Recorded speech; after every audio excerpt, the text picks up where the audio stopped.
Bapak Ibu tentu tahu bagaimana Protestantisme itu kan sangat terbelah-belah oleh denominasi. Kalau uskup Jakarta katakan sesuatu, selesai persoalan di umat Katolik di Jakarta. Kalau di Protestan, ketua umum PGI katakan A, umat kata siapa lo gitu. Belum tentu didengerin gitu. Saya pernah dengar ketua PGI punya video.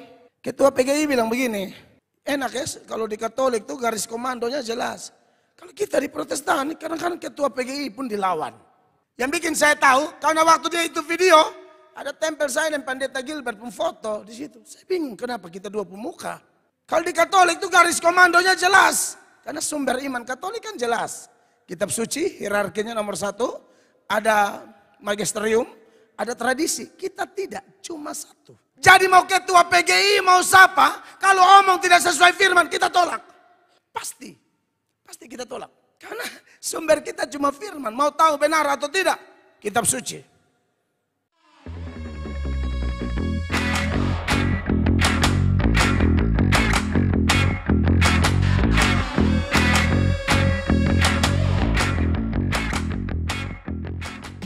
Puji Tuhan, jemaat yang diberkati oleh Tuhan Yesus Kristus.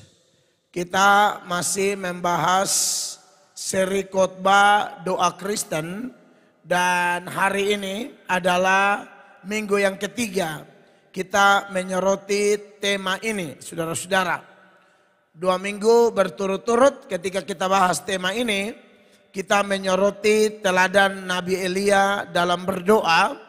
Di mana kita diingatkan di sana bahwa doa orang benar itu sangat besar kuasanya. Orang benar, orang percaya saling mendoakan itu sangat luar biasa ya. Itu kekuatan kita, itu andalan kita saudara-saudara. Dan hari ini kekasih Tuhan untuk menyoroti tema besar kita, saya mengajak kita memperhatikan firman Allah dalam Yohanes pasal 17 ayat 20 sampai ayatnya yang ke-26. Yohanes 17 ayat 20 sampai ayat 26. Perhatikan ayat-ayat ini kita baca bergantian, saya terlebih dahulu. Dan bukan untuk mereka ini saja aku berdoa, tetapi juga untuk orang-orang yang percaya kepadaku oleh pemberitaan mereka. 21 jemaat. Supaya mereka menjadi satu, sama seperti Engkau ya Bapa, di dalam aku dan aku di dalam Engkau, agar mereka juga di dalam kita, supaya dunia percaya bahwa Engkaulah yang telah mengutus aku. Dan aku telah memberikan kepada mereka kemuliaan yang Engkau berikan kepadaku, supaya mereka menjadi satu sama seperti kita adalah satu. Aku di dalam mereka dan Engkau di dalam aku, supaya mereka sempurna menjadi satu, agar dunia tahu bahwa Engkau yang telah mengutus aku, dan bahwa Engkau mengasihi mereka sama seperti Engkau mengasihi aku. 24, ya Bapa, aku mau supaya dimanapun aku berada, mereka juga berada bersama-sama dengan aku. Mereka yang telah Engkau berikan kepadaku, agar mereka memandang kemuliaanku yang telah Engkau berikan kepadaku, sebab Engkau telah mengasihi aku sebelum dunia dijadikan. Ya Bapa yang adil, memang dunia tidak mengenal Engkau, tetapi aku mengenal Engkau, dan mereka ini tahu bahwa Engkaulah yang telah mengutus aku. 26, 23, dan aku telah memberitahukan namamu kepada mereka, dan aku akan memberitahukannya, supaya kasih yang Engkau berikan kepadaku ada di dalam mereka, dan aku di dalam mereka. Tepuk tangan untuk firman Tuhan. Bapak Ibu jemaat yang diberkati oleh Tuhan Yesus Kristus. Sebenarnya seluruh ayat ini ada 26 ayat. Dari ayat 1 sampai ayat 26 yang merupakan doa Yesus. Dan ini hanya dicatat di dalam Injil Yohanes saudara-saudara. Menarik bahwa di dalam doa ini kekasih-kekasih Tuhan ada 3 bagian doa. Doa yang pertama dari ayat 1 sampai ayatnya yang kelima, Yesus doa bagi dirinya sendiri. Yang kedua, secara khusus dari ayat 6 sampai ayat 19, Yesus berdoa bagi 11 murid. Waktu itu tidak untuk Yudas ya, nanti kita soroti. Lalu kemudian ayat yang kita baca berbalas-balasan 20 sampai 26 itu bagi kita, bagi gereja Tuhan sepanjang zaman, mulai dari sekarang, mulai dari doa itu didoakan sampai nanti entah kapan kiamat, pokoknya doa itu masih tetap berlaku. Jawaban dari doa itu kita akan lihat terus menerus dialami oleh orang Kristen atau orang percaya.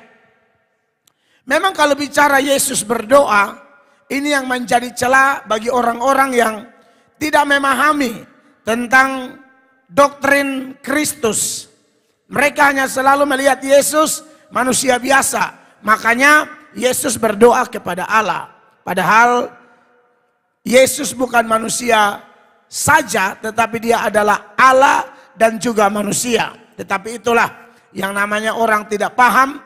Kita juga menjelaskan, dia bisa paham syukur, tidak paham ya sudah. Tetapi mengingat karena ini adalah doa Yesus, dan doa Yesus itu adalah doa yang luar biasa. Saudara, kita sesama orang percaya saja kalau saling mendoakan, Tuhan sering menunjukkan kehebatan Tuhan saat kita saling mendukung di dalam doa. Pendeta doakan jemaat, jemaat doakan pendeta, pendeta yang satu doakan pendeta yang lain, gereja yang satu doakan gereja yang lain. Itu dampaknya besar sekali saudara-saudara. Apalagi kalau doa Yesus, kalau doa kita saudara-saudara, ya bisa jadi kita punya doa tidak dikabulkan karena mungkin ada dosa, belum waktu Tuhan dan lain sebagainya, seperti yang saya bahas minggu lalu. Tapi kalau doa Tuhan Yesus tidak mungkin tidak dikabulkan. Satu-satunya doa Yesus yang kelihatannya tidak dikabulkan itu saat Yesus di Taman Getsemani. Ketika Yesus berdoa, kalau boleh cawan ini lalu, tapi bukan kehendakku, tapi kehendakmu yang jadi. Nah, memang di dalam kasus itu Yesus minta kehendak Bapa. Yesus punya mau, kalau boleh lalu, tapi bukan kehendakku, tapi kehendakmu yang jadi. Dan akhirnya kehendak Bapa yang jadi, di mana Tuhan Yesus harus menderita, disalibkan, mati dan seterusnya di Golgota. Jadi kekasih-kekasih Allah, hanya doa itu, selain itu Yesus minta apa pasti dikabulkan. Saudara masih ingat bagaimana kita mempelajari seputaran mujizat yang terjadi saat Stefanus mati. Tuhan Yesus bangkitkan dia itu dengan doa. Setelah doa Yesus berteriak, lalu Lazarus keluar dari kuburan. Itu kita bisa lihat di dalam Yohanes pasal 11 mulai ayat 39. Perhatikan Bapak Ibu sebagai pembanding. Kata Yesus, angkat batu itu. Marta, saudara orang yang meninggal itu berkata kepadanya, Tuhan, ini sudah berbau sebab sudah 4 hari ia mati.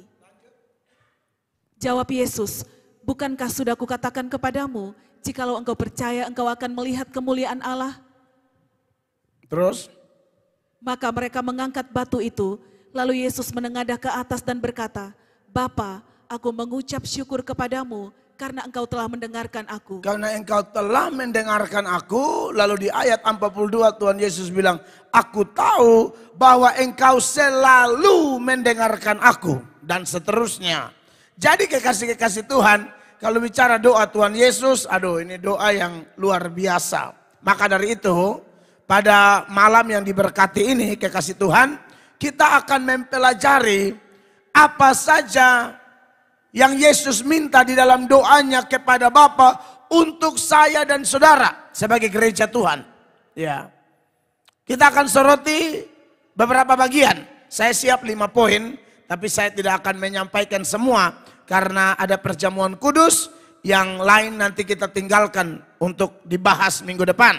Yang pertama, perhatikan ayat 20 yang kita baca berbalas-balasan tadi. Ayat 20. Dan bukan untuk mereka ini saja aku berdoa, tetapi juga untuk orang-orang yang percaya kepadaku oleh pemberitaan mereka. Iya, saudara, yang pertama, kalau lihat ayat 20 ini, doa Yesus itu ternyata Yesus berdoa supaya orang percaya menjadi pemberita Injil. Sekali lagi, ini yang Yesus minta kepada Bapa. Ini ayat bilang, yang percaya kepadaku oleh pemberitaan mereka. Berarti pemberitaan mereka menjadi salah satu pokok doa yang ada di dalam ayat ini. Kekasih Tuhan. Ini menarik ya. Bahwa saya dan saudara ini orang Kristen. Yang artinya adalah Kristus kecil.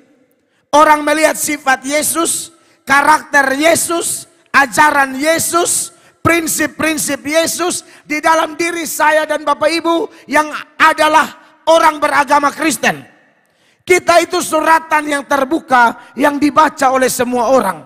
Kita transparansi Kristus, tidak bisa menghindar. Asal mengaku Kristen, maka label Kristus itu ditempelkan kepada kita. Maka kita dituntut lebih. Dan Yesus memang maunya begitu. Bahwa saya dan Bapak Ibu dari waktu ke waktu melalui ajaran firman, keadaan sekitar, dan tentunya tuntunan Roh Kudus, saya dan Bapak Ibu dibentuk dari waktu ke waktu, semakin hari semakin serupa dengan Tuhan Yesus. Roma 8 ayat 29, ini ayat harus ingat terus bahwa kita dipanggil untuk semakin serupa dengan gambaran Kristus. Perhatikan. Sebab semua orang yang dipilihnya dari semula, mereka juga ditentukannya dari semula untuk menjadi serupa dengan gambaran anaknya, supaya ia anaknya itu menjadi yang sulung di antara banyak saudara. Iya, mereka juga ditentukannya dari semula untuk menjadi serupa dengan gambaran anaknya. Kita tidak dipanggil untuk menjadi serupa dengan pendeta A, pendeta B, ketua sinode, ketua BPD, dan seterusnya. Kita dipanggil untuk menjadi serupa dengan Kristus. Nah, berkaitan dengan permintaan Yesus supaya orang Kristen menjadi pemberita Injil ini memang sesuai dengan Kristus juga. Bahwa Tuhan Yesus itu mau supaya semua orang percaya itu melayani. Memberitakan Injil itu melayani, saudara-saudara. Memberitakan Injil bukan tugas individu tertentu. Rohaniwan saja, pendeta, nabi, bukan. Pemberitaan Injil menurut doa ini itu harus menjadi tugas setiap orang percaya. Dan Yesus bawa itu dalam doa. Karena Yesus mau kita sama seperti dia. Bapak Ibu tahu toh? Tuhan Yesus dengan tegas menenangkan murid-murid yang lagi bertikai. Murid-murid yang lagi clash. Karena mau berebutan posisi. Kelihatan sikap hati orang mau posisi ini, posisi itu memang sudah dari dulu. Ya. Yakobus dan Yohanes, anak-anak Zebedeus, datang lobi-lobi posisi kepada Tuhan Yesus melalui mama mereka di Yohanes pasalnya Matius pasal 20 ayat 20. Itu ayat bilang begini. Maka datanglah ibu anak-anak Zebedeus serta anak-anaknya itu kepada Yesus, lalu sujud di hadapannya untuk meminta sesuatu kepadanya. Mereka minta apa? Perhatikan ayat 21. Kata Yesus, apa yang kau kehendaki? Jawabnya, berilah perintah supaya kedua anakku ini boleh duduk kelak di dalam kerajaanmu, yang seorang di sebelah kananmu dan yang seorang lagi di sebelah kirimu. Iya, ini iman mereka bagus. Mereka tahu Tuhan Yesus ini penguasa dunia akhirat. Makanya di bagian lain Yesus sudah segala kuasa di sorga di bumi telah diberikan kepadaku. Dan itu ada pemerintahannya, rajanya, pemimpinnya Tuhan Yesus. Dan mereka tahu itu akan terjadi. Makanya lobi-lobi posisi mulai dari di bumi ini. Tapi singkat cerita Bapak Ibu, posisi ini tidak dikasih. Mendengar dua saudara ini lobi-lobi posisi, maka kita tahu 10 yang lain marah toh di ayat 24. Mendengar itu marahlah ke-10 murid yang lain kepada kedua saudara itu. Kenapa mereka marah? Karena mereka juga mau itu posisi. Biasanya suka marah-marah itu dua kemungkinan. Memang dia pembela kebenaran, menegakkan aturan, ada. Tapi kebanyakan dia juga mau itu posisi, tapi orang lain yang dapat, makanya dia marah-marah.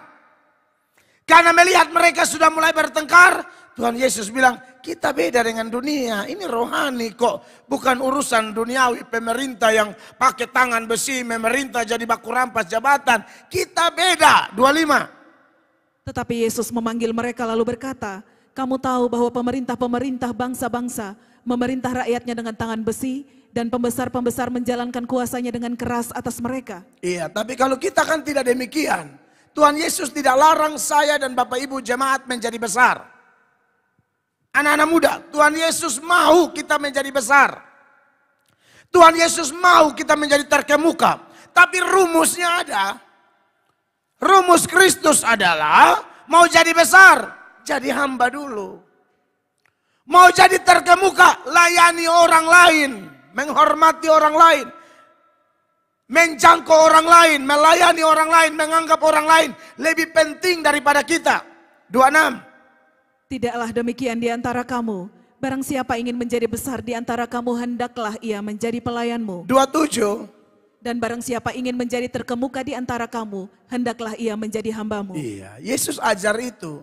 Dia bukan hanya ajar, dia memberi teladan. Makanya dia bilang kalau mau cari teladan, bagaimana caranya melayani dan menjadi besar, ya Yesus sendiri. Makanya 28 dia berkata, sama seperti anak manusia. Siapa anak manusia? Tuhan Yesus. Siapa Tuhan Yesus? Anak Allah. Siapa anak Allah? Allah sendiri. Siapa dia? Pencipta langit dan bumi.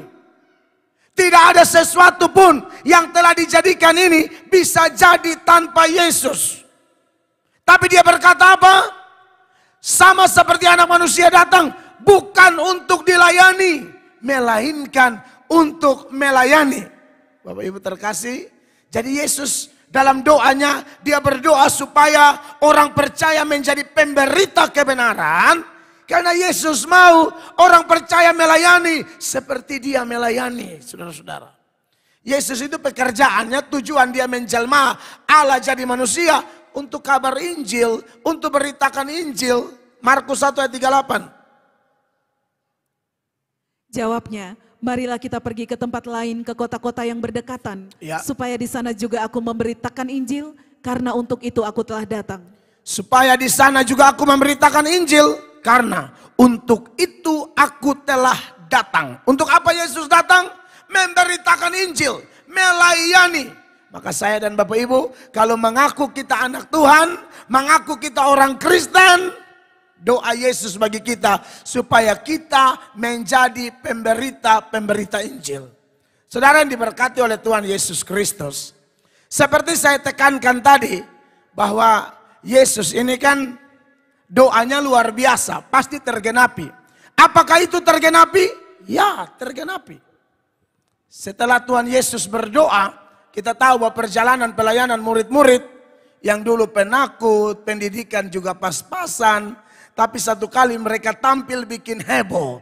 Dan pada waktu mereka bikin heboh, kita bisa simpulkan bahwa doa Yesus dalam Yohanes 17 ayat 20 yang kita bahas ini sedang tergenapi di dalam rasul-rasul.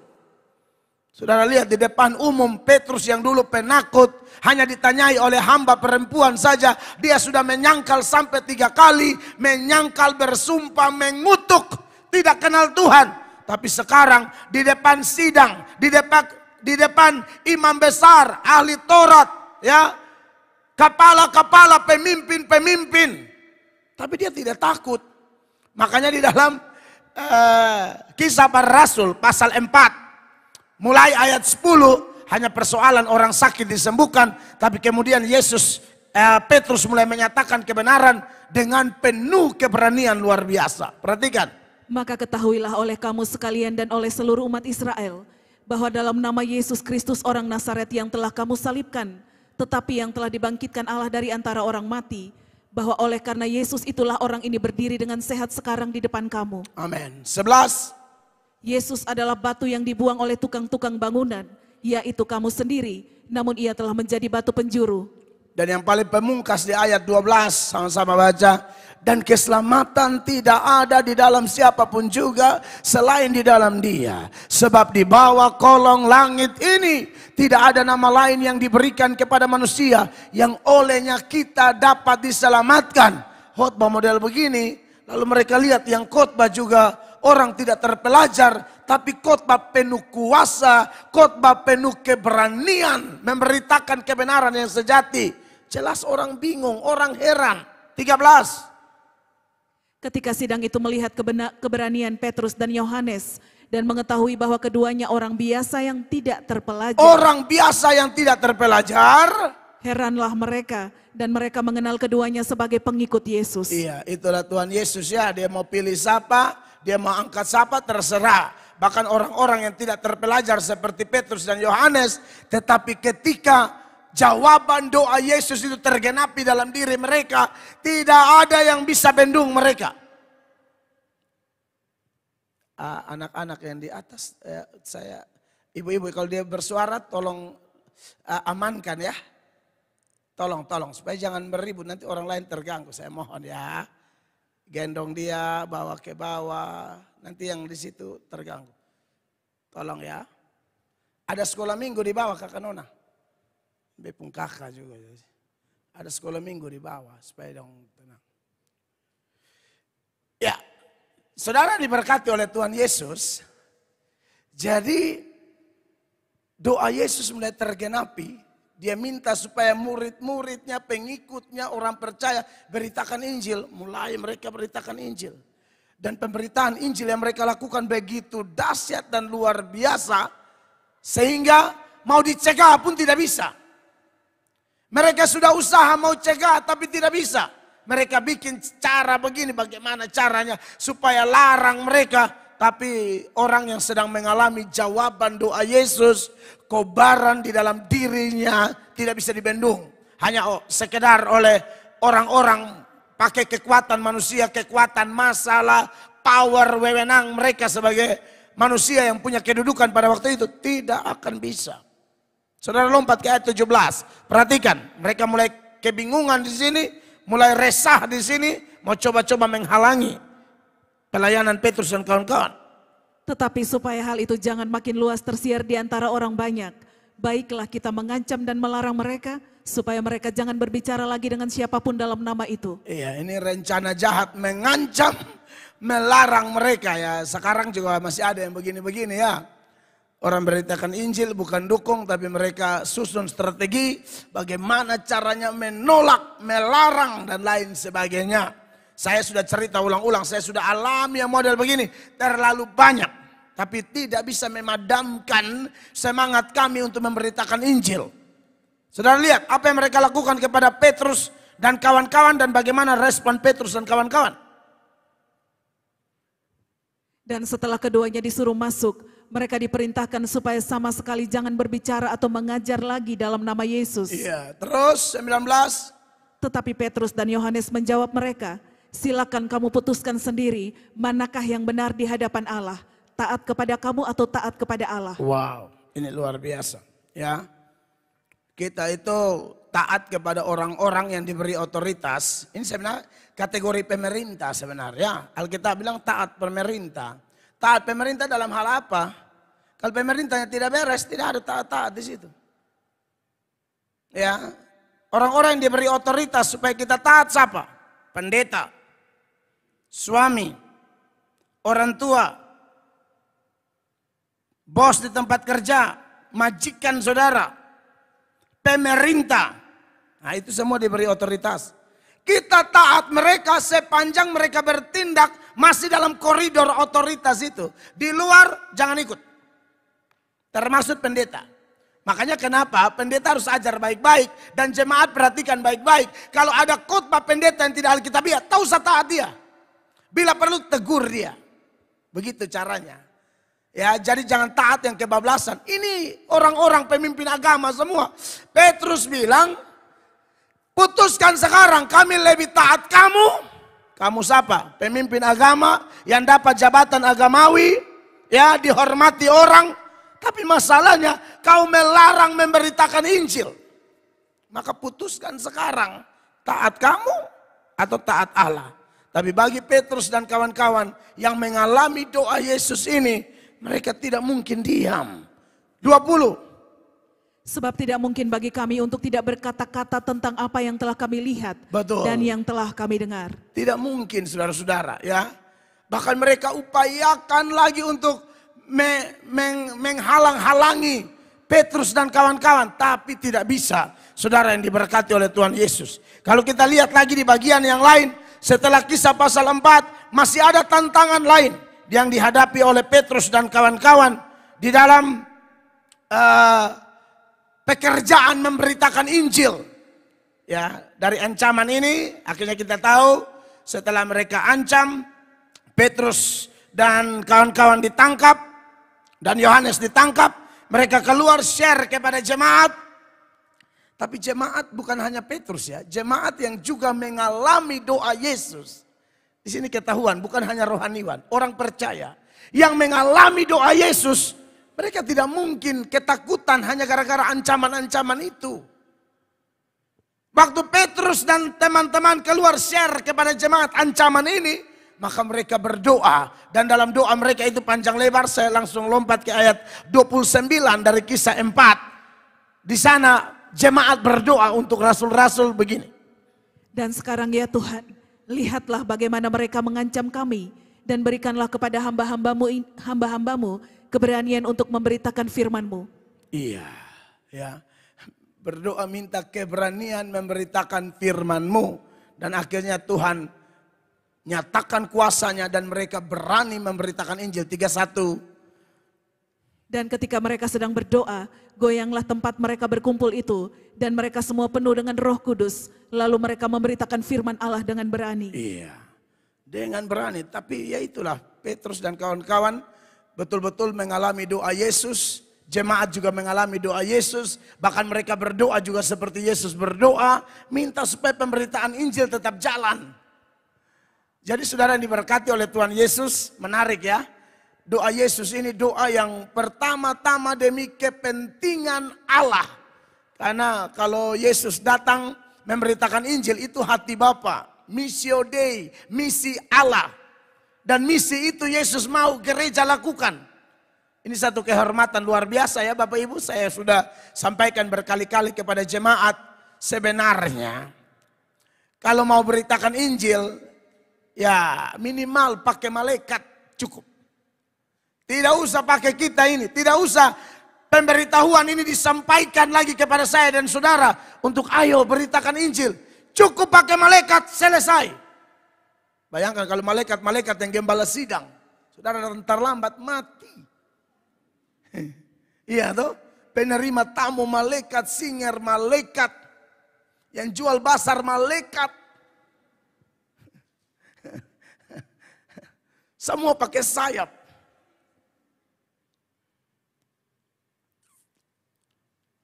Sebenarnya pakai malaikat cukup saudara-saudara. Tapi Yesus doa supaya saya tidak doa untuk Tuhan. Kirimlah malaikat-malaikat beritakan Injil. Beritakan Injil, jemaat yang harus beritakan Injil. Orang percaya beritakan Injil.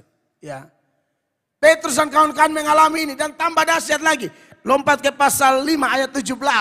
Ada pergumulan luar biasa di sini. Perhatikan. Akhirnya mulailah imam besar dan pengikut-pengikutnya, yaitu orang-orang dari mazhab Saduki bertindak sebab mereka sangat iri hati. Iya, karena Petrus dan kawan-kawan tetap semangat beritakan Injil. Dilarang kok tambah semangat. Seperti tidak ada takut-takutnya begitu. Ya, 18.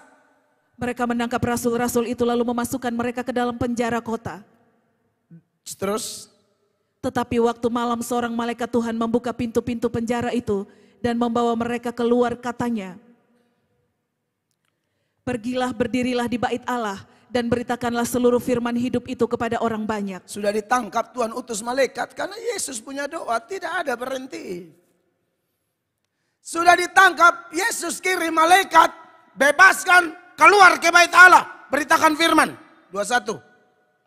Mereka mentaati pesan itu dan menjelang pagi, masuklah mereka ke dalam bait Allah lalu mulai mengajar di situ. Sementara itu imam besar dan pengikut-pengikutnya menyuruh mahkamah agama berkumpul, yaitu seluruh majelis tua-tua bangsa Israel, dan mereka menyuruh mengambil rasul-rasul itu dari penjara. Iya, setelah itu mereka cek dalam penjara, ternyata Petrus tidak ada. Lalu orang datang lapor, bilang, mereka ada khotbah di bait Allah sana. Kalian tangkap mereka, mereka sudah bebas, berkeliaran. Orang bingung. Loh ini di penjara, dibelenggu, kok bisa begitu? Itulah Tuhan. Kalau jawaban doa Yesus sedang terjadi, lu mau bikin apa? Tidak bisa. Sampai seluruh rencananya selesai, oke Petrus, saatnya lu mati. Tapi kalau belum saat, hantam terus. Kira-kira begitu. Mereka tangkap lagi dia, mereka larang lagi. Di ayatnya yang ke 26, lompat 26 dari Kisah 5. Maka pergilah kepala pengawal serta orang-orangnya ke bait Allah, lalu mengambil kedua rasul itu tetapi tidak dengan kekerasan, karena mereka takut kalau orang banyak melempari mereka. 27. Mereka membawa keduanya dan menghadapkan mereka kepada mahkamah agama. Imam besar mulai menanyai mereka. Ini kayak pemimpin sinode yang panggil. Ini mahkamah agama, ini kalau sekarang apa? Kalau ini pokoknya orang-orang jabatan tinggi semua, ini harus tekan dia betul-betul. Tapi tidak bisa padam Bapak Ibu terkasih. 28. Katanya, dengan keras kami melarang kamu mengajar dalam nama itu. Namun ternyata kamu telah memenuhi Yerusalem dengan ajaranmu. Dan kamu hendak menanggungkan darah orang itu kepada kami. Semakin dihambat, semakin merambat. Semakin dilarang, ajaran tambah meluas. Karena yang doa Tuhan Yesus. Pemberitaan mereka tambah menyebar. Ya saudara-saudara. Dan akhirnya 29 saudara lihat Petrus bilang begini. Tetapi Petrus dan rasul-rasul itu menjawab. Katanya kita harus lebih taat kepada Allah daripada kepada manusia. Bayangkan sampai di bait Allah khotbah, di mana-mana khotbah. Sekarang di depan persidangan, di depan mahkamah agama, imam besar. Ini juga kesempatan khotbah. 30 lanjut bicara firman. Allah nenek moyang kita telah membangkitkan Yesus yang kamu gantungkan pada kayu salib dan kamu bunuh. Bayangkan di depan mereka Petrus berani khotbah, yang bunuh Tuhan Yesus kamu. Ini yang dinama khotbah menyatakan dosa. Langsung di depan orang. Kamu kalian ini pembunuh. Pembunuh apa? Dosa, pendosa. Petrus bisa omong itu. Saya lihat ini memang kedahsyatan dari doa Yesus yang sedang tergenapi dalam diri orang percaya. Di depan mereka dia masih tuduh lagi bilang kalian pembunuh semua. Tapi Allah tetap menjadi pembela luar biasa. Yesus dibangkitkan. Terus. Dialah yang telah ditinggikan oleh Allah sendiri dengan tangan kanannya menjadi pemimpin dan juru selamat supaya Israel dapat bertobat dan menerima pengampunan dosa. Iya, 32. Dan kami adalah saksi dari segala sesuatu itu. Kami dan Roh Kudus yang dikaruniakan Allah kepada semua orang yang mentaati Dia. Lalu ayat 33 ya, orang kalau tidak ada Roh Kudus mereka pasti marah lah. Perhatikan. Mendengar perkataan itu sangatlah tertusuk hati mereka dan mereka bermaksud membunuh rasul-rasul itu. Tapi kalau saudara baca tidak bisa bendung. Saudara-saudara, dari data-data ini dan masih banyak data lain, hanya mau mengingatkan bahwa doa Yesus bagi orang percaya di poin yang pertama. Dia doa supaya kita memberitakan Injil. Mau tahu tergenapi atau tidak dalam diri orang Kristen, termaksud dalam diri saya dan saudara, itu ukur saja seberapa besar saudara rindu melayani. Kalau tidak memang itu doa seperti tidak terjadi di hidup kita. Sudah terjadi di hidup Petrus. Bahkan Paulus juga bilang, aduh celakalah aku kalau aku tidak memberitakan Injil. Ini orang-orang yang mengalami doa Yesus Kristus. 1 Korintus pasal 9 ayat 16 Paulus dengan tegas mengatakan karena jika aku memberitakan Injil aku tidak mempunyai alasan untuk memegahkan diri sebab itu adalah keharusan bagiku. Celakalah aku jika aku tidak memberitakan Injil. Menurut saya kalau ada jemaat hari ini orang Kristen saudara tidak tenang kalau tidak melayani. Doa Yesus sedang tergenapi di hidupmu. Ini ayat mengatakan celakalah kalau aku tidak melayani. Celakalah kalau aku tidak memberitakan Injil. Dan memang kita sudah belajar berkali-kali. Orang tidak pelayanan itu celaka. Karena kita diciptakan untuk melayani saudara-saudara. Efesus 2 ayat 10 mengatakan kenapa kita dibaharui supaya bekerja untuk Tuhan. Bukan dibaharui supaya hanya menikmati hadirat Allah, menikmati keintiman dengan Tuhan. Tidak. Di dalam kita menikmati hadirat Allah. Setelah itu pergi keluar beritakan Injil. Efesus 2 ayat 10 mengingatkan kita bahwa pekerjaan itu memang disiapkan dan Allah mau kita masuk di dalam pelayanan. Perhatikan. Karena kita ini buatan Allah, diciptakan dalam Kristus Yesus untuk melakukan pekerjaan baik. Amin. Yang dipersiapkan Allah sebelumnya. Ia mau supaya kita hidup di dalamnya. Ia mau supaya kita hidup di dalamnya. Di dalam apa? Di dalam pekerjaannya, pelayanannya. Sebab Paulus bilang, celakalah aku kalau aku tidak memberitakan Injil. Tapi ibu masih ingat satu kota dikutuk Tuhan? Satu kota bernama kota Meros dikutuk Tuhan gara-gara apa? Satu kota tidak mau melayani.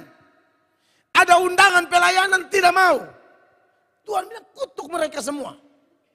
Betapa serius doa Yesus dan tuntutan Kristus seputaran pemberitaan Injil. Hakim-Hakim 5 ayat 23. Kutukilah kota Meros, firman malaikat Tuhan. Ya. Kutukilah habis-habisan penduduknya. Kenapa sampai kutuknya habis-habisan? Ini alasannya. Karena mereka tidak datang membantu Tuhan sebagai pahlawan. Karena mereka tidak datang bantu Tuhan, Bapak Ibu. Ini ayat berlaku buat kita semua tidak? Berlaku. Bapak Ibu yang tidak mau melayani, terkutuk. Yang tidak mau beritakan Injil, celaka. Atau yang pernah janji mau pelayanan, tapi pelayananmu asal-asalan. Pelayananmu tidak total. Sabantar, pokoknya senang melayani. Sabantar sudah kumat, tidak pelayanan lagi. Oh tidak bisa begitu. Yeremia pasal 48 ayat 10. Ayat ini berkata, terkutuklah orang yang melaksanakan pekerjaan Tuhan dengan lalai. Diberkatilah semua pelayan yang ketika tahu nama ada jadwal, persiapan sungguh-sungguh. Tidak bisa asal-asalan. Karena mengasihi Tuhan itu dengan segenap hati, segenap akal budi, segenap kekuatan. Itu mengasihi Tuhan. Bukan setengah-setengah. Maka dari itu, jemaat yang diberkati oleh Tuhan Yesus, kenapa Tuhan Yesus berdoa minta supaya ini tergenapi di dalam kehidupan saya dan saudara. Itu yang pertama. Yang kedua, apalagi doa Yesus, baca lagi ayat 20 ya. Masih seputaran ayat 20. Dan bukan untuk mereka ini saja aku berdoa, tetapi juga untuk orang-orang yang percaya kepadaku oleh pemberitaan mereka. Iya. Hal berikut yang Yesus doakan kepada Bapa, minta kepada Bapa untuk orang Kristen adalah supaya orang menjadi percaya oleh pemberitaan. Kalau tadi memberitakan, sekarang supaya orang percaya karena pemberitaan. Bukti bahwa ini memang doa bagi orang percaya. Kelihatan ya ayat ini. Berdoa yang pertama buat orang yang waktu itu sudah percaya. Rasul-rasul. Dan orang yang akan percaya. Makanya dia bilang. Yang percaya kepadaku oleh pemberitaan mereka. Jadi waktu Yesus doa di Yohanes 17 ini. Waktu berjalan doa ini berlaku. Siapapun yang mendengar khotbah Simon Petrus dan kawan-kawan. Berharap mereka percaya. Saudara-saudara, memang Kristen sumber iman kita tuh cuma satu, Alkitab, kitab suci, tidak ada yang lain. Dari dalamnya kita punya pengharapan semakin kuat, dari dalamnya kita mendapatkan penghiburan, cuma Alkitab. Ini nih, kitab suci. Ya, kita tidak percaya tradisi. Tradisi apapun kita filter dengan firman Allah. Kita tidak percaya yang namanya asal dia pemimpin gereja, misalnya ketua PGI. Saya pernah dengar, ketua PGI punya video. Ketua PGI bilang begini, enak ya kalau di Katolik tuh garis komandonya jelas. Kalau kita di Protestan, kadang-kadang ketua PGI pun dilawan. Yang bikin saya tahu, karena waktu dia itu video, ada tempel saya dan Pendeta Gilbert pun foto di situ. Saya bingung kenapa kita dua pemuka. Kalau di Katolik itu garis komandonya jelas. Karena sumber iman Katolik kan jelas. Kitab suci, hierarkinya nomor 1. Ada magisterium, ada tradisi. Kita tidak, cuma satu. Jadi mau ketua PGI, mau siapa, kalau omong tidak sesuai firman, kita tolak. Pasti kita tolak. Karena sumber kita cuma firman. Mau tahu benar atau tidak, kitab suci. Sebenarnya ada banyak tradisi waktu itu. Kalau kita lihat cerita ini, itu. Tetapi kemudian Tuhan pakai Dr. Lukas. Lukas membukukannya. Seperti yang kita pegang sekarang. Lukas membukukannya dengan tujuan supaya kita tahu mana yang benar, mana yang tidak. Tidak bisa asal ada cerita seputaran pengalaman ini semua dipakai, tidak bisa. Itu disortir, diatur secara baik lalu dibukukan. Seperti yang tercatat di Lukas pasal 1. Ya, mulai ayat 1. Perhatikan. Theophilus yang mulia, banyak orang telah berusaha menyusun suatu berita tentang peristiwa-peristiwa yang telah terjadi di antara kita. Iya, 2. Seperti yang disampaikan kepada kita oleh mereka yang dari semula adalah saksi mata dan pelayan firman. Betul. 3. Karena itu, setelah aku menyelidiki segala peristiwa itu dengan seksama dari asal mulanya, aku mengambil keputusan untuk membukukannya dengan teratur bagimu. Iya, jadi harus dibukukan. Tidak bisa semua cerita. Pokoknya dilihat, Roh Kudus pimpin Dr. Lukas membukukannya sehingga teratur rapi. Dengan demikian dari yang sudah dibukukan ini kita bisa lihat mana benar, mana tidak. Ini alat ukurnya, tidak ada yang lain. 4. Supaya engkau dapat mengetahui bahwa segala sesuatu yang diajarkan kepadamu sungguh benar. Iya. Benar atau tidak? Lihat ini buku. Makanya kekasih-kekasih Tuhan, ini makanya Paulus bilang sama Timotius, kamu dari kecil itu sudah mengenal kitab suci. Kitab suci itu yang menuntun kamu kepada keselamatan di dalam Kristus. 2 Timotius 3:15.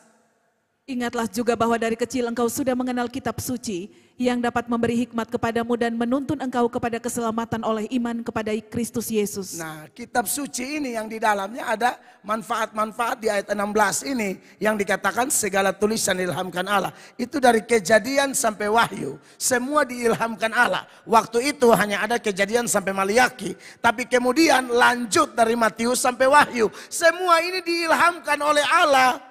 Jadi mau tahu ajaran yang benar, kembali ke sini. Belajar ini baik-baik. Ya. Mau tahu mana yang salah, mana yang tidak, kembali ke ini. Bagaimana supaya kita berubah, kembali kepada ini. Bagaimana supaya hidup kita tetap dalam kebenaran, kembali ke ini. Karena ini ayat bilang segala tulisan yang diilhamkan Allah memang bermanfaat untuk mengajar, untuk menyatakan kesalahan, untuk memperbaiki kelakuan, dan untuk mendidik orang dalam kebenaran. Dari kitab suci inilah pengharapan kita teguh, penghiburan kita juga mantap. Roma 15 ayat 4. Sebab segala sesuatu yang ditulis dahulu telah ditulis untuk menjadi pelajaran bagi kita. Ya. Supaya kita teguh berpegang pada pengharapan oleh ketekunan dan penghiburan dari kitab suci. Segala yang ditulis di mana? Di kitab suci. Kemarin saya di perkuliahan mata kuliah kepemimpinan rohani, saya lagi ambil master teologi. Lalu mantap, dosennya seorang dokter yang sangat berpengalaman, puluhan tahun, mau di dalam dunia akademik, mau pelayanan dia jago, sangat rendah hati. Yang bikin saya bilang dia jago karena dia punya rendah hatinya itu. Kalau mau makan puji, betesan puji memang. Yang rendah hati sekali. Dia lempar ke kami mahasiswa sementara kuliah berlangsung. Bagaimana pendapat bapak-bapak ibu yang sedang mau menuju master ini? Bagaimana pendapat bapak ibu seputaran istilah-istilah yang dipakai? Misalnya, kalau di khotbah atau kesaksian, lalu ada pendeta, orang Kristen bilang, saya mendengar Tuhan berbicara kepada saya. Itu secara teologi dibenarkan atau tidak? Berkaitan dengan poin kita. Semua sudah dibukukan. Tapi masih Tuhan bicara lagi bagi kita. Oh lalu semua kasih komentar. Oh ya saya masih setuju begini. Dosen bilang, Pak Mel gimana? Saya bilang, Bapak, kalau menurut saya istilahnya yang kurang tepat. Saya percaya kok Tuhan hidup, Tuhan masih berkarya dalam diri kita. Tapi istilahnya kurang tepat. Kalau Tuhan berbicara, konsekuensi yang tidak bisa dihindari, kita bisa catat apa yang Tuhan bicarakan. Apakah kita mau bikin kitab baru lagi? Padahal dalam ilmu tentang Alkitab, Alkitab ini final di Wahyu, tidak ada lagi. Final, tidak ada lagi kitab baru, tidak ada lagi firman baru. Kalau orang kemudian dia bilang, Tuhan bicara tapi ujung-ujung dia pakai Matius 5 ayat 3. istilahnya yang dirubah. Saya bilang, Tuhan mengingatkan saya di Matius 5. Tuhan mengingatkan saya di Lukas 4. Atau Tuhan tuntun saya untuk baca firman-Nya dalam Alkitab. Itu yang tepat. Sebab kalau Tuhan bicara lagi, loh kita mau bikin Alkitab baru lagi. Melatok pasal 1 ayat 1. Iya toh. Lalu berkatalah Tuhan kepada Melatok, kamu jangan ke Kolhua, turun sampai di cabang BTN. Saudara-saudara, jadi ini perlu supaya kita tahu kitab suci ini di atas segala-galanya. Amin. Sebab kalau kita belajar dari doa Yesus di dalam Yohanes 17 ini yang ada 26 ayat. Kita kan cuma baca dari ayat 20 sampai ayat 26 kan. Tapi ada ayat-ayat lain yang menegaskan bahwa memang firman di atas segala-galanya. Jadi menjadi aneh, perlu dicurigai kalau ada orang yang mengatakan dia begitu meninggikan Yesus. Tapi dia geser kitab suci. Itu omong kosong. Tidak bisa. Tidak bisa dipisahkan. Dari kitab suci inilah orang mengenal Yesus. Makanya Timotius tadi dia bilang, kamu telah dari kecil mengenal kitab suci yang menuntun kamu kepada iman dalam Kristus. Itu juga Yesus lakukan di dalam doa ini. Coba lihat ayat 8. Saudara lihat, perhatikan ayat 8 dari Yohanes 17. Sebab segala firman yang engkau sampaikan kepadaku telah kusampaikan kepada mereka. Amin. Dan mereka telah menerimanya. Segala firman yang engkau berikan kepadaku, aku telah sampaikan kepada mereka dan mereka terima. Itu ayat 8 bagian A. Sudah terima. Apa yang terjadi? Mereka menjadi percaya. Makanya di bagian lain bilang iman timbul dari pendengaran. Tidak bisa tidak. Lanjut. Mereka tahu benar-benar bahwa aku datang daripadamu. Amin. Dan mereka percaya bahwa engkaulah yang telah mengutus aku. Amin. Jadi tidak bisa orang tinggikan Yesus geser Alkitab. Omong kosong. Tidak bisa. Dari Alkitablah kita bisa meninggikan Yesus. Ya, sementara kita meninggikan Yesus, Alkitab tetap menjadi dasar kita. Tidak ada yang lain. Makanya kalau orang dengar khotbah, saya pernah diundang di satu negara. Khotbah saya kayak begini nih, dipenuhi ayat-ayat. Lalu penelitiannya bilang, Pak bisa kurangi ayat kah? Bisa kurangi ayat. Saya bilang, kenapa kurangi ayat? Ternyata memang ini gereja tidak suka terlalu bermain ayat-ayat. Kalau bisa melompat 1 jam, terus pakai ayat. Padahal itu tuh hanya bakar emosi sesaat. Dan saya ketahuan di salah satu negara nih. Bukan kota lah, negara. Saya itu selesai khotbah panjang lebar. Ini yang mereka tunggu sebenarnya, bukan khotbah. Pak turun dan pegang kami. Mereka bilang, Pak habis khotbah doa ya. Saya baru turun, itu ribuan orang satu, saya kayak gor kita besar. Saya baru turun, belum ngapa-ngapain. Itu orang gemetar semua di samping saya. Ini ternyata memang kebiasaan geser firman. Hanya mau yang spektakuler. Karena yang biasa pergi ke itu tempat, pendeta-pendeta yang mainnya begitu, buka jas, siap-siap. Jadi orang biasa yang begini, beta belum buka jas, baru turun, ini satu rubuh. Dia tidak kaget, beta yang tak khusyuk. Maksudnya, lu kenapa rubuh gitu loh. Secara jujur, beta juga akhirnya sujari ke minta maaf, beta ke, ya sudah besonto-sonto, setabanting tamat, besonto sana beban, hancur semua itu. Benar. Saya sentuh-sentuh tumbang. Nah bayangkan kalau itu di video dipublikasikan, orang jenis ini akan cari saya untuk ini. Untuk kita gamatar bersama gitu. Dan ini penipuan, meninggikan Yesus, kesannya meninggikan Yesus, geser firman. Kita tidak dididik begitu. Mengingat doa Yesus, hamba berdoa bagi mereka yang percaya oleh pemberitaan. Paulus juga tulis hal yang sama yang sering saya bacakan buat saya dan saudara. Dalam Roma pasal 10 mulai ayat 13. Ayat itu bilang begini. Ujung tombaknya itu beritakan firman. Supaya orang bisa percaya, mengaku dan selamat. Lihat urut-urutannya. Sebab barang siapa yang berseru kepada nama Tuhan akan diselamatkan. Tetapi bagaimana mereka dapat berseru kepadanya jika mereka tidak pernah jika mereka tidak percaya kepada Dia? Ya, Bagaimana mereka dapat percaya kepada Dia jika mereka tidak mendengar tentang Dia? terus. Bagaimana mereka mendengar tentang Dia jika tidak ada yang memberitakannya? Jika tidak ada yang memberitakannya, jadi diurut-urut bagaimana orang bisa percaya dan selamat. Itu karena pemberitaan. Pemberitaan apa? Firman. Ini yang didoakan Yesus. Aku berdoa bagi mereka yang percaya oleh pemberitaan rasul-rasul.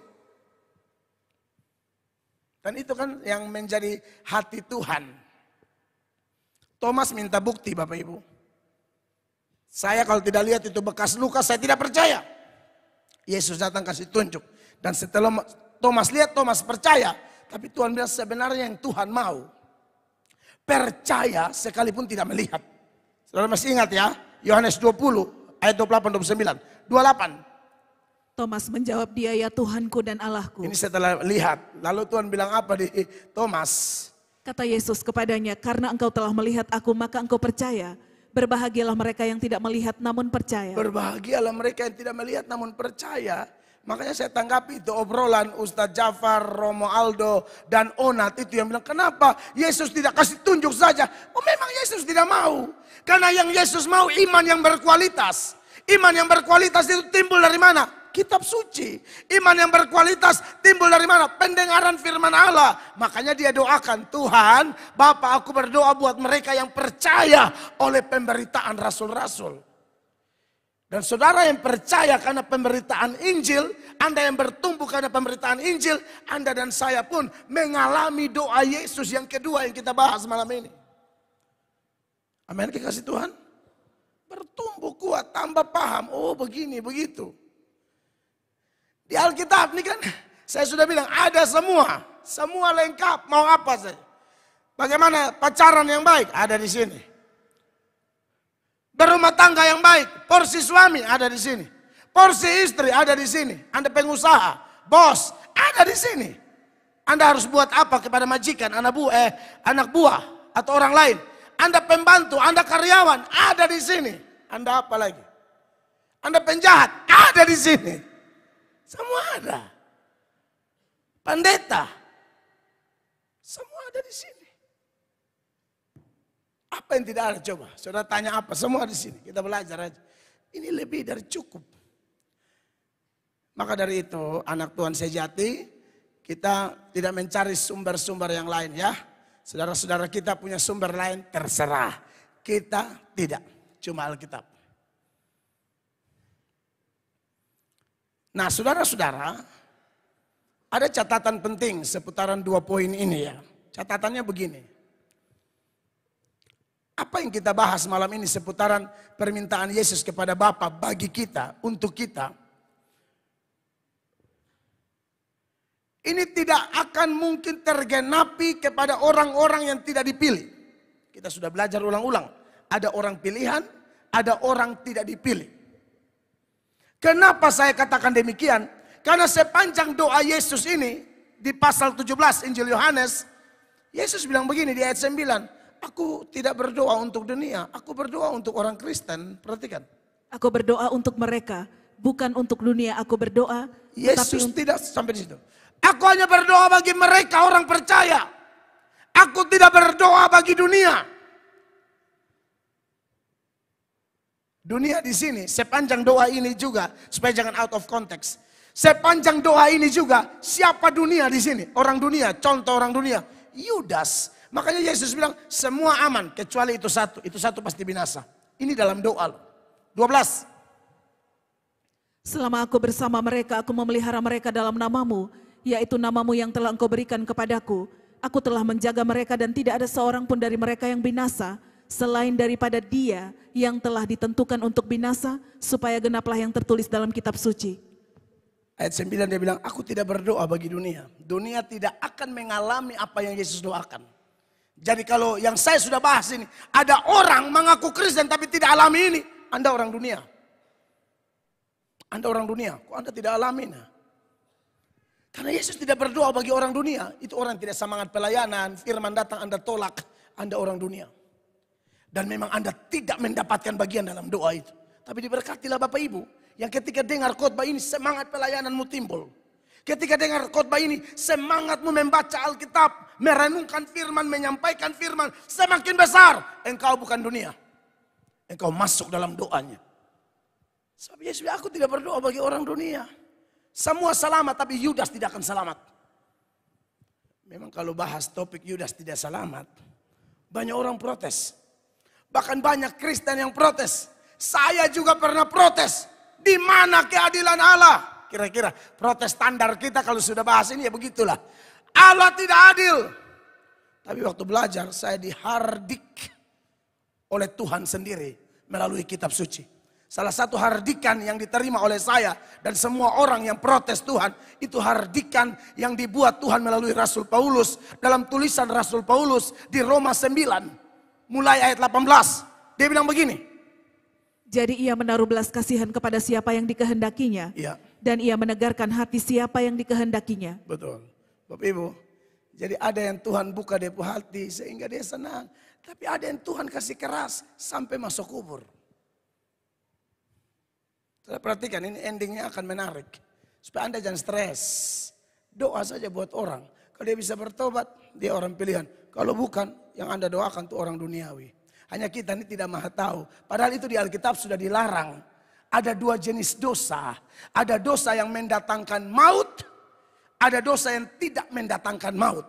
Kalau yang tidak mendatangkan maut, itu dialami oleh orang Kristen. Sekalipun sudah sejati, dia masih bisa jatuh. Nah, kalau suami begini, Anda doa, dia masih bisa pulih.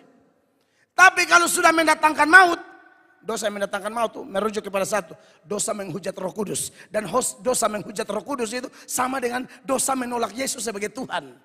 Dan itu tidak mungkin dilakukan oleh orang percaya. Hanya orang tidak percaya seperti Yudas.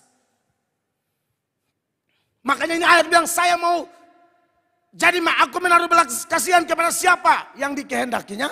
Dan ia menegarkan hati siapa yang dikehendakinya. Yudas memang Tuhan tidak pilih. Bahkan Tuhan pernah bilang apa untuk Yudas? Lebih baik dia jangan dilahirkan oleh mamanya. Kasihan juga mamanya yang melahirkan penyesat, hancur. Ya itu kita tidak tahu.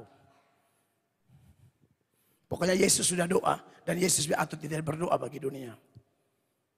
Tuhan pernah bilang begitu, Yudas, jangan dilahirkan orang begini. Lahir tidak ada guna di dunia. Matius 26 ayat 24. Anak manusia memang akan pergi sesuai dengan ada yang ada tertulis tentang dia. Akan tetapi celakalah orang yang olehnya anak manusia itu diserahkan. Ya. Adalah lebih baik bagi orang itu sekiranya ia tidak dilahirkan. Ada lebih baik sekiranya bagi orang itu jika ia tidak dilahirkan. Karena dia dilahirkan pun binasa. Saudara yang diberkati oleh Tuhan Yesus, kita protes. Buat saya pribadi saya sudah kena hardik, saya anggap. Waktu saya belajar teks ini saya sempat protes. Tapi waktu belajar, oh ternyata suka-sukanya Allah. Roma 9 tadi setelah 18, 19 dia bilang begini. Sekarang kamu akan berkata kepadaku, jika demikian apalagi yang masih disalahkannya, sebab siapa yang menentang kehendaknya? Apa yang berani menentang kehendaknya? Tidak ada yang berani. Terus? Siapakah kamu hai manusia, maka kamu membantah Allah? Dapatkah yang dibentuk berkata kepada yang membentuknya, mengapakah engkau membentuk aku demikian? Tidak bisa. Tukang periuk dia ambil tanah liat, dia mau bentuk apa suka-suka dia. Dia mau bentuk satu, dia bikin periuk untuk masak obat barana. Orang biasa berana kan ada obat barana yang kunyit, gula lempeng apa segala tuh. Itu dia akan berbulan-bulan di dapur, kadang-kadang dicuekin. Tidak dicuci, ada yang angka lempar tabala bagi dua.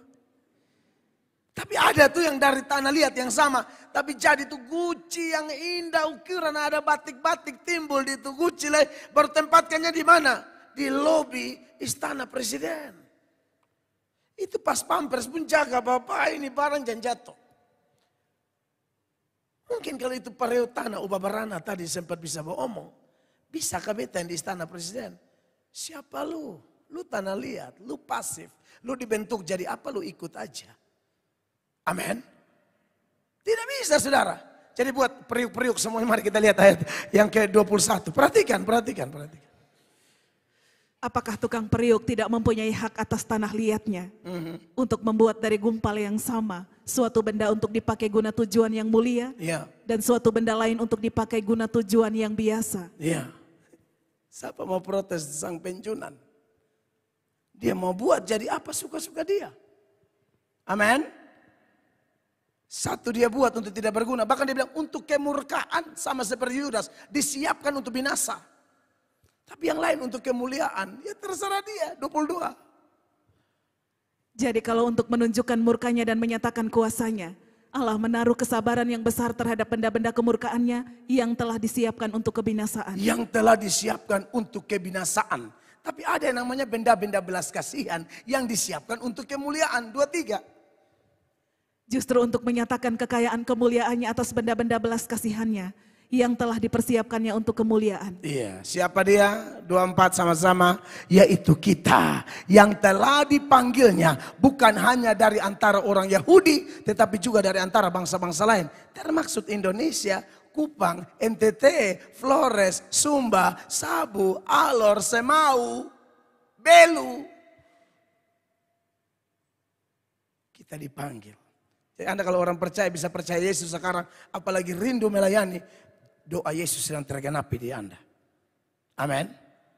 Jadi saudara, kita doa aja buat semua orang. Pokoknya namanya orang pilihan Allah, dia pasti bertobat. Tapi kita harus berdoa. Karena kita tidak tahu toh. Khotbah aja, ajak. Pokoknya kalau orang pilihan Allah pasti bertobat. Kalau bukan pilihan Allah, khotbah sampai mabok, doa sampai mabok tidak akan terjadi. Contoh. Ini yang tidak boleh didoakan, tapi seringkali ya karena kita tidak tahu kita doa juga kan. Sebenarnya doa kita sia-sia bagi orang yang tidak dipilih Allah. Tidak akan selamat. 1 Yohanes 5:16. Kalau ada seorang melihat saudaranya berbuat dosa, yaitu dosa yang tidak mendatangkan maut, hendaklah ia berdoa kepada Allah dan dia akan memberikan hidup kepadanya. Sampai di situ. Kalau dosa tidak mendatangkan maut, ini ayat bilang berdoa, nanti Tuhan kasih hidup dia. Oke, terus? Dan dia akan memberikan hidup kepadanya, yaitu mereka yang berbuat dosa yang tidak mendatangkan maut. Iya, tapi kalau yang mendatangkan maut, perlukah kita doa, Kak? Next. Ada dosa yang mendatangkan maut, tentang itu tidak kukatakan bahwa ia harus berdoa. Tidak perlu, sia-sia. Hanya masalahnya kita tidak tahu. Kalau Tuhan Yesus tahu, jadi saudara ingat doa saja ya. Jangan lihat laki baru bilang, dia nih berasa. 1 Yohanes 5 ayat 16 bagian akhir. Sapa lu sapa, lu nabi dari mana? Kalau bisa tahu lu laki tidak dipilih Allah. Kan kita semua juga tidak sempurna toh. Amin. Doa terus, doa terus. Jangan langsung lihat laki baru bilang, bisa menyerah. Kok kenapa? 1 Yohanes 5. Ayat 16 bagian akhir, siapa bilang doa terus. Amin. Besok lihat orang nah. Secara manusia ini berat. Doa. Berubah loh. Bertobat. Semua cerita pertobatan orang ini beda-beda. Ada yang dengar khotbah ini langsung dahsyat. Ada yang sondet, tunggu dia karena tabrak sampai info semua. Nah ini, Anda yang mana? Ada yang sampai UGD apa baru. Aku serahkan. Ada loh. Ya artinya saudara kan juga tidak tahu. Ya, saudara jangan bikin ulur-ulur waktu. Bilang, tapi ada yang bagian Farbansa. Jangan. Saudara ini benar. Tuhan Yesus mengajar pakai perumpamaan. Lalu murid-murid tanya, kenapa ajar pakai perumpamaan? Yesus bilang, kenapa saya pakai perumpamaan? Karena mereka itu tidak dikaruniakan atau tidak dibukakan rahasia. Jadi mereka dengar, tidak akan mengerti. Tapi kalau kamu beda, kamu dibukakan. Makanya kalau saya ngomong kamu mengerti. Matius 13 ayat 10. Perhatikan Bapak Ibu. Maka datanglah murid-muridnya dan bertanya kepadanya, mengapa engkau berkata-kata kepada mereka dalam perumpamaan? 11 jawaban Yesus. Jawab Yesus, kepadamu diberi karunia untuk mengetahui rahasia kerajaan sorga, tetapi kepada mereka tidak. Kepada kamu dibuat mengerti, mereka tidak akan. Yang dipilih akan mengerti. Jadi doa Yesus yang kita bahas malam ini, kalau orang pilihan pasti dialami.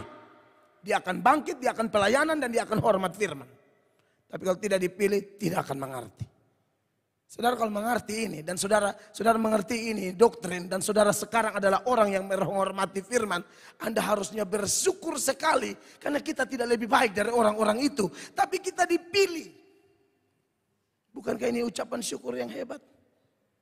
Maka dari itu saya sebagai yang tidak maha tahu terus berharap bahwa di ruangan ini dan juga yang di luar sana yang ada dengar khotbah, saya berharap Anda orang-orang pilihan. Tidak ada satupun kita yang pulang dengan kosong, tidak mengerti apa-apa. Yang lain tangkap pesan Tuhan, wih beta mengerti, aduh puji Tuhan. Yang lain bilang, terlalu main. Tapi itu juga belum tentu juga ya. Doakan lagi, saya tahu. Kita tidak tahu soalnya Bapak Ibu. Paulus khotbah, orang Yahudi tolak. Padahal firman itu bagi mereka, kok mereka tolak gitu loh. Di dalam Kisah 13 ayat 46, perhatikan. Tetapi dengan berani Paulus dan Barnabas berkata, memang kepada kamulah firman Allah harus diberitakan lebih dahulu. Itu Yahudi ya. Tetapi kamu menolaknya dan menganggap dirimu tidak layak untuk beroleh hidup yang kekal. Karena itu kami berpaling kepada bangsa-bangsa lain. Iya, namanya orang tidak dipilih, kita khotbah sampai mabok, kita tutup. Tapi kemudian dialihkan, orang yang dipilih langsung respon, gembira, hormat firman. Ini katanya bangsa pilihan, tolak firman. Katanya agama Kristen dari lahir, tolak firman. Tapi kita ketemu orang Islam, orang Hindu, orang apa, kita sharing firman. Mereka bilang, aduh saya harus segera buat keputusan. Serahkan diri, dibaptis dan lain sebagainya. Yang sudah beragama, wih kepala batunya minta ampun. Kalau ada fenomena itu, mirip ini nih, 47. Sebab inilah yang diperintahkan kepada kami. Aku telah menentukan engkau menjadi terang bagi bangsa-bangsa yang tidak mengenal Allah. Ya. Supaya engkau membawa keselamatan sampai ke ujung bumi. Waktu dengar ini orang-orang pilihan bagaimana sikap hatinya terhadap firman? Perhatikan. Mendengar itu bergembiralah semua orang yang tidak mengenal Allah. Dan mereka memuliakan firman Tuhan. Memuliakan firman Allah. Terus. Dan semua orang yang ditentukan Allah untuk hidup yang kekal menjadi percaya. Kenapa orang percaya? Karena ditentukan dahulu. Bukan percaya baru ditentukan makanya percaya. Bapak Ibu, kalau Anda bisa percaya hari ini, berbahagialah. Kamu tuh ada di hati Bapa. Kamu ada di hati Yesus. Kamu ditulis di kitab kehidupan sebelum dunia dijadikan.